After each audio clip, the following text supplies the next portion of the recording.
অন্তরের আবেগ তা কি রক্তে গাথা, না আত্মার সূক্ষ্ম আরতি, যেখানে জাগতিক স্পর্শ মুছে যায়, শুধু থাকে এক নিরাকার অনুভব।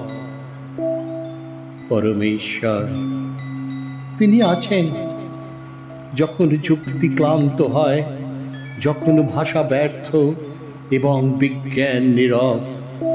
চোখে যা দেখি তা ক্ষণিক, কিন্তু অন্তরে যে স্পন্দন তত চিরন্তন, অবিনশ্বর।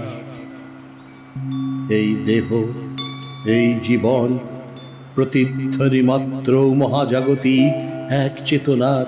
আবেগ জন্ম নেয়, মুছে যায়, কিন্তু যে পরম আবেগ তা কখনো রূপহীন, কখনো সর্বরূপী।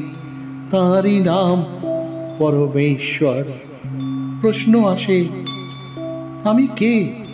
কোথা থেকে এলাম? কোথায় ফিরব? এই আমির অন্তরালে যে নিঃসঙ্গ সত্তা, সে তো চিরকাল খুঁজে ফেরে এক আলোর উৎস, এক নিঃশব্দ অনন্তকে। সেই অনন্ত, সেই বিনাশীন প্রেম আমার প্রতিটি অশ্রুতে, প্রতিটি নিঃশ্বাসে তিনি থাকেন, এক অলক্ষ্য ছায়ার মতো, যাকে ছুঁতে পারে না ইন্দ্রিয়, তবু যাকে হৃদয় জানে।